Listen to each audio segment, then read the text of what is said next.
Hindi na lang padamihan ng koleksyon ngayong mga halaman. Palakihan na rin!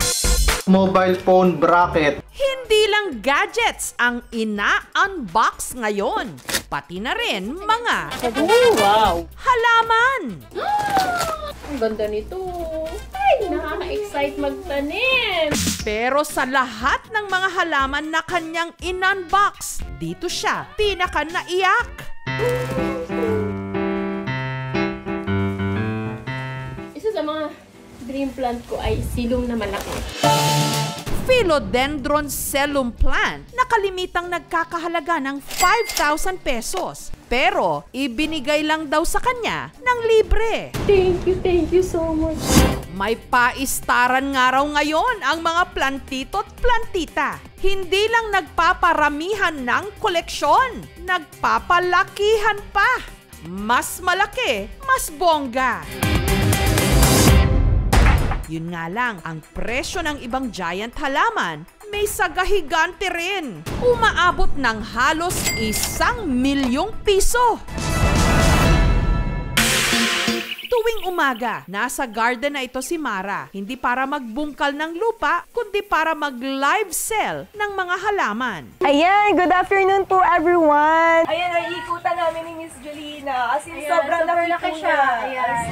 At ang isa sa pinakamahal na kanyang ibinibenta, ang imported na 13-leaf giant Monstera Thigh Constellation. Per dahon ang presyuhan, 15,000 pesos kada piraso. Kaya monster din ang kabuang halaga, 190,000 pesos. 15 years na po yung plant. It takes years po before ma-achieve yung ganito kalaking plant. Mas gusto ng buyers yung malalaki kasi hindi na nila aalagaan. Dapat dahan-dahan po siya para hindi po mabipit yung mga dahon. Dahil sa tinda niyang giant plants, lumobo ang kita ni Mara. Ang pinakamataas na naabot ko sa isang buwan po is nasa 70,000 po. Nakabili tuloy siya ng tricycle at naiparenovate ang kanilang bahay. Sobrang laking tulong talaga sa amin. Lahat ng utang na bayaran na namin. Ang giant plants na kanyang itinitinda, nagmumula sa 2 ektaryang farm na ito sa Coronadal sa South Cotabato na pagmamay-ari ni Sheila. Sa kanilang kalahating ektaryang nursery, nakalatag ang mga naglalakihan nilang monster na prized possession daw ng ilang plantito at plantita ngayon, ang philodendrons at ang pinakamahal sa kanyang koleksyon, ang halamang ito na may dark red at green na makintab na dahon, kapresyo na ng bahay at lupa. Red Congo variegata.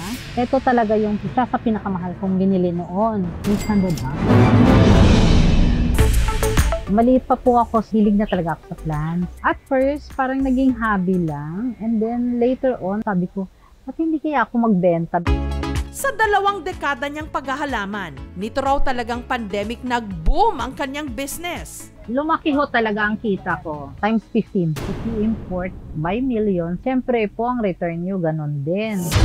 Gayunman, dahil sa taas ng demand ng mga giant halaman ngayon, ang farm ni Sheila, 3 beses na rin daw ninakawan. Underground na naman. Nakamast ho lahat. Gabi ho ginagawa. Everyday ho kasi may roving kami.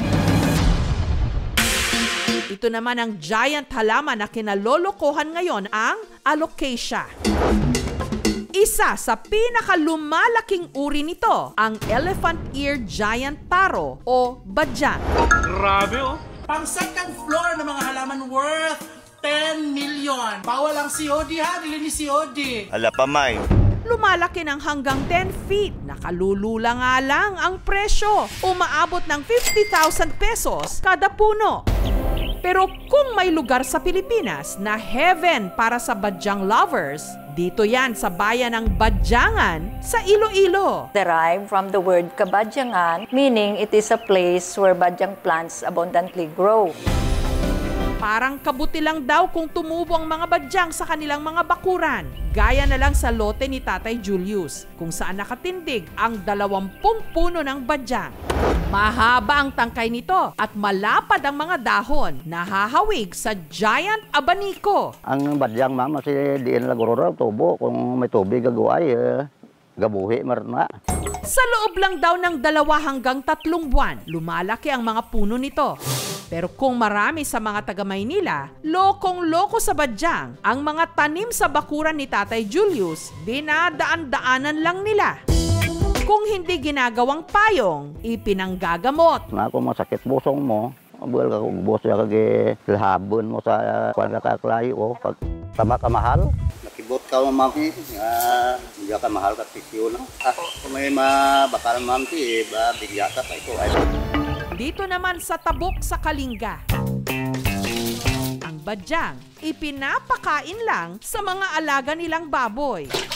Nakikita namin pinapakain ng mga lolo-lola namin, kaya yun po, ginaya po namin. Yun nga lang, makatiraw ang dagta nito, kaya nagsusuot sila ng gloves. Kailangan po medyo manipis para madali lang po siyang maluto. Sobrang laking tulong po ngayong pandemic lang makuha ng pambili ng feeds, badyang na lang po. Nakakabahala lang sa pagkahumaling ng marami ngayon sa mga giant halaman, nagkaka-interest tuloy ang mga illegal poacher o yung mga basta na lang nangunguha ng mga ito mula sa ating mga kagubatan. Gaya ng estudyanteng si Mela, hindi niya tunay na pangalan, illegal na nangunguha ng badyang sa mga kabundukan. Ito po ang hiling ngayon ng mga mayayamang mga kliyente. Sabi nila, kumuha lang daw kami kahit magkano daw kukunin nila sa amin. Nakukuha ko din doon po mga 5,000. Malaki na po itong tulong sa akin kasi binibili po namin ng bigas. Si Mela, nahuli na raw ng mga otoridad pero wala siyang kadala-dala. Kahit po delikado, hahanap pa rin kami. Kapag po may dumating na mga pulis, tinatago po namin. Kapag wala na po sila, nibinta po namin. Mahigpit na paalala ng DNR, iligal ang pagkuha ng halaman sa ating mga kagubatan, maliit man o malaki. Mula 2 years and 1 day up to 4 years of imprisonment and or a fine of 30,000 to 300,000 pesos. Ang ating pong paparamihin ay yung pong nanggaling nasa mga rehistrado nating wildlife farm permittees. Most of that species are critically endangered. Pag maubos na yun sila, imbalance na yung ecosystem natin. Isang malaking kabalintunaan na ang pagkahilig sa halaman ng ilan nagiging sanhi para masira rin ang ating kalikasan. Kaya maging responsableng mga plantito at plantita. With big plants come big responsibilities.